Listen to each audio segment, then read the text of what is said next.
Hello guys. Maths special series for all competitive exams में आज का हमारा यह पहला वीडियो हमने मैथ्स के एक इम्पॉर्टेंट टॉपिक के साथ शुरू किया है। आज का हमारा इम्पॉर्टेंट टॉपिक है भाज्यता की जांच, टेस्ट ऑफ डिविजिबिलिटी। चलिए देखते हैं। 2 से भाज्यता का नियम है, यदि दी गई संख्या के इकाई के स्थान पर 0 या सम संख्या 2, 4, 6, 8 हो तो वह संख्या 2 से भाज्य होगी। जैसे 9375134 इकाई के स्थान पे आप देख रहे हैं 4 है, अतः यह 2 से भाज्य होगी। 7318560 इकाई के स्थान पे देख रहे हैं कि 0 है, अतः यह 2 से भाज्य होगी। 873218 इकाई के स्थान पर 8 है, अतः यह 2 से विभाज्य होगी। 3 से भाज्यता का नियम है, यदि दी गई संख्या के सभी अंकों का योग 3 से विभाजित हो जाए तो वह संख्या 3 से भाज्य होगी। जैसे 9376134 जब आप इन्हें टोटल करेंगे तो ये संख्या आपकी 3 से भाज्य होगी। अतः इस तरह की संख्याएं जिनका योग 3 से भाज्य हो वह संख्या 3 से विभाजित होगी।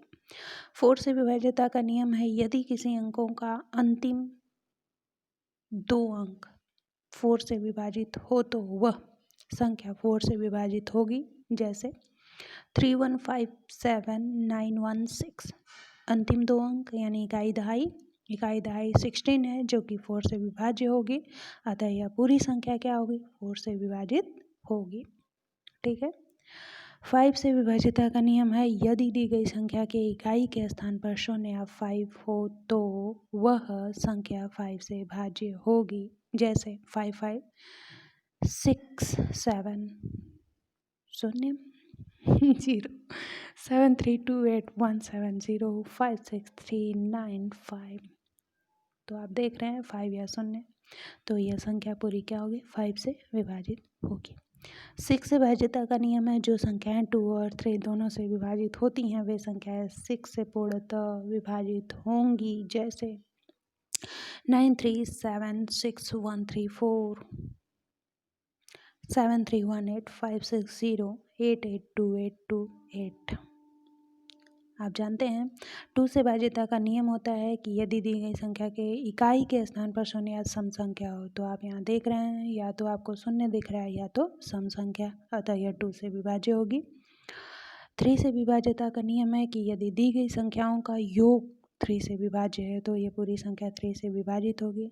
तो 6 के भाज्यता का नियम आप जानते हैं कि जो संख्या 2 और 3 से विभाजित होगी वह संख्या 6 से जरूर विभाजित होगी, क्योंकि 2 × 3 = 6 होता है। 7 से भाज्य, पहले तो मुझे 7 से भाज्यता का नियम नहीं पता था, बट अब 2 नियम पता हैं जिसको मैं आपके साथ शेयर कर रही हूँ। चलिए देखिए, पहला नियम क्या है। यदि कोई संख्या या कोई अंक 6 बार पुनरावृत्ति के रूप में लिखा गया हो तो वह संख्या 7 से पूर्णतः विभाजित होगा। जैसे 23 23 23 23 23 23 ये देख रहे हैं कि 23 को 6 चांस लिखा गया है, अतः यह संख्या 7 से विभाजित होगी। इस तरह की कोई भी अंक जैसे 6 6 6 6 6 6 6 चांस लिखा गया हो, 2 2 2 2 2 6 चांस लिखा गया हो, तभी वह संख्या क्या होगी? 7 से विभाज्य होगी। दूसरा रूल क्या कहता है, यदि किसी संख्या में इकाई से प्रारंभ करके क्रमशः 1 3 2 -1 -3 -2 का गुणा करने पर यदि योगफल 7 से विभाज्य है तो वह संख्या 7 से विभाजित होगी। जैसे 343 इकाई से प्रारंभ करेंगे और क्रमशः उन्हीं क्रम में रखते जाएंगे जैसे आपके रूल में लिखा है। तो 3 × 1 = 3, 4 × 3 = 12 और 3 × 2 = 6। अब जब इनको योग करेंगे तो आपको 3 2 6 6 12, 3 2 5 6 11 और 1 1 2 21। 7 × 3 = 21 मिल गया, यानी यह 7 से विभाज्य होगी। इसके बाद दूसरा इसी में सवाल है 3087, तो इनको भी इकाई के स्थान से प्रारंभ करके गुणे के रूप में लिखते जाएंगे। देखिए 7 × 1 = 7, 8 × 3 = 24 और 0 × 2 = 0, 3 × -1 = -3। अब जब इनको योग करेंगे तो 7 + 24 आपको 31 मिलेगा, जिसमें से 31 में से आप 3 को माइनस कर देंगे क्योंकि आपका जो मल्टीप्लाई हुआ था उसमें -3 आया था, तो आपका आंसर आएगा 28, जो कि 7 से भाज्य है।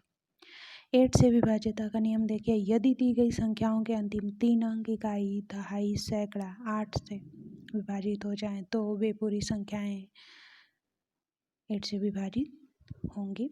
जैसे 156972485237128 इकाई, दहाई, सैकड़ा। इसमें देखिए 248 जो है यानी 248, जब आप इसको काटेंगे तो ये 8 से पूर्णतः विभाजित होगी, अतः ये पूरी संख्या 8 से विभाजित है।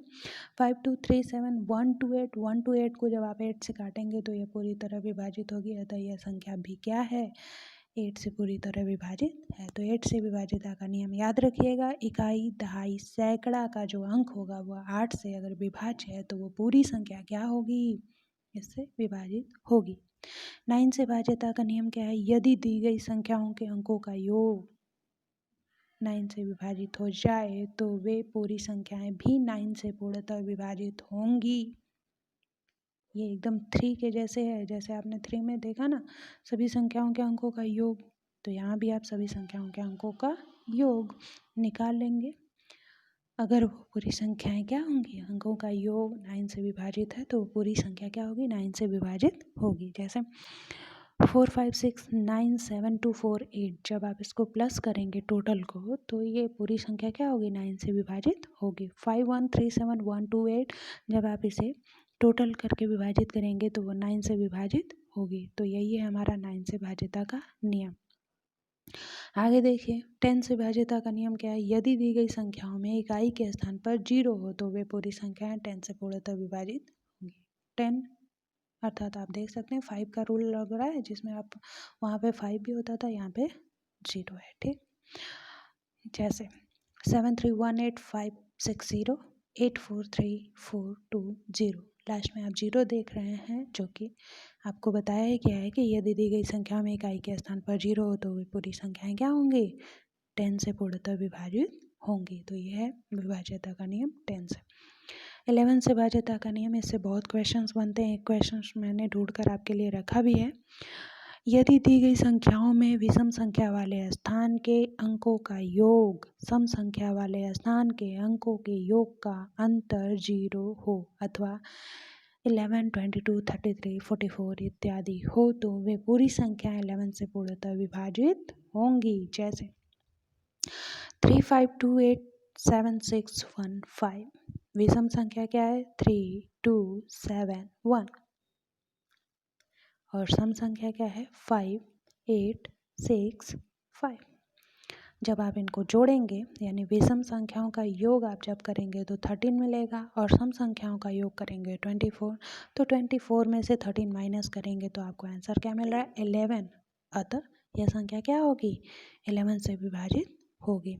इस पर एक क्वेश्चन बना है, देखिए इसको, यदि 732*5641 11 से पूर्णतः विभाजित है तो तारांकित स्थान पर कौन सा अंक होगा। ऑप्शन आपको दिया गया है 5, 3, 8, 2। तो आप क्रमशः इनको पूरा रखते जाएंगे ऑप्शन के माध्यम से। इसको जब आप सॉल्व करेंगे तो 5 रखेंगे तो आपका आंसर बिल्कुल वहाँ पे 0 या 11, 22, 33 नहीं आएगा, अतः वह विभाजित नहीं है। वो कह रहा है कि नहीं पूर्णतः विभाजित है, तो आप 3 रखिए। 3 भी रखेंगे तो आपको ऐसा कुछ नहीं मिलेगा, और जब आप वहाँ 8 रखेंगे स्टार के स्थान पे तो आपकी विषम संख्याएं 18 हो रही हैं, सम संख्याएं भी 18 हो रही हैं, तो 18 - 18 = 0, अतः यह क्या होगा, 11 से विभाजित होगा। तो ये थे गाइस टेस्ट ऑफ डिविजिबिलिटी के कुछ रूल्स। चलिए इसी लगे हाथ देख लेते हैं, 1 से 100 के बीच की अभाज्य संख्याएं कितनी है। ये पूछा जाता है, पूछा गया क्वेश्चन है कि 1 से 100 के बीच की अभाज्य संख्याएं कितनी है, तो टोटल तो 25 होती हैं अब कभी कभी ये भी दे देता है कि 30 से 40 के बीच में अभाज्य संख्याओं की संख्या या 30 से 90 के बीच में अभाज्य संख्याओं की संख्या। तो आप एकदम सीरियलाइज इनको देख लीजिए। 2 से 10 के बीच में आपको 4 अभाज्य संख्याएं मिलेंगी, 2, 3, 5, 7। 10 से 20 के बीच में 11, 13, 17, 19, आपको यहाँ भी 4 अभाज्य संख्याएं मिलेंगी। 20 से 30 के बीच में 23 और 29 है, 2 है। 30 और 40 के बीच में 31, 37, ये 2 अभाज्य संख्याएं। 40 से 50 के बीच में 41, 43, 47, 3 अभाज्य संख्याएं हैं। और 50 से 60 के बीच में 53, 59, 2 अभाज्य संख्याएं हैं। 60 से 70 के बीच में 61, 67, 2 अभाज्य संख्याएं हैं। 70 से 80 के बीच में 71, 73, 79, 3 अभाज्य संख्याएं हैं। 80 से 90 के बीच में 83, 89 इज इक्वल टू 2 अभाज्य संख्याएं। और 90 से 100 के बीच में 97, इट मीन्स 1 अभाज्य संख्या है। ठीक, जब आप इन्हें प्लस करेंगे तो 4 + 4 + 2 + 2 + 3 + 2 + 2 3 + 2 + 1 इज इक्वल टू 25। यानी 1 से 100 के बीच की अभाज्य संख्याएं कितनी हैं? 25। 1 से अगर पूछे तो, और जब आपसे 2 से पूछे तो आप उसमें वैसे क्रम वाइज लगा सकते हैं। चलिए, इसी लगे हाथ आप रोमन नंबर भी देख लीजिए जो कि एग्जाम्स में पूछे जाते हैं। 1 आप जानते हैं, 1 इस तरह लिखा जाता है, 2 डबल आई कर दीजिए, 3 ट्रिपल आई कर दीजिए, 4 देख लीजिए, आई वी कर दीजिए, 4 हो जाएगा। 5 आप जानते हैं, वी कर देंगे। 6, 7 इसी तरह आप बनाते जाइए, 10 एक्स होता है। अब इसी तरह आप मतलब 10 तक पूरा बनाने के बाद आगे देखिए 20 कैसे बनता है, एक्स एक्स हो जाता है। 30 कैसे बनता है, एक्स एक्स एक्स हो जाता है, मतलब 3 चांस हो जाता है। 40 कैसे बनता है, एल का मतलब 50 होता है, तो एक्स कर दीजिए, उसमें पहले एक्स लगा दीजिए, यानी 50 में एक्स माइनस हो गया तो कितना हो जाएगा, 40। 50 होता है एल से, 60 होता है एल एक्स। ठीक, एल का मतलब 50, एक्स का मतलब 10, तो 60 हो गया। 70 होता है एल एक्स एक्स एक्स, यानी 2 बार एक्स। 80 होता है एल एक्स एक्स एक्स, यानी 80 हो गया। 90 एक्स सी, ऐसा क्यों? क्योंकि सी जो होता है 100 का होता है, तो सी में 10 माइनस करेंगे तो क्या हो जाएगा, 90। और सी मतलब 100, डी मतलब 500 और एम मतलब 1000। तो ये थे गाइस आज मेरे मैथ्स के स्पेशल सीरीज के पहले कुछ सेलेक्टेड टॉपिक।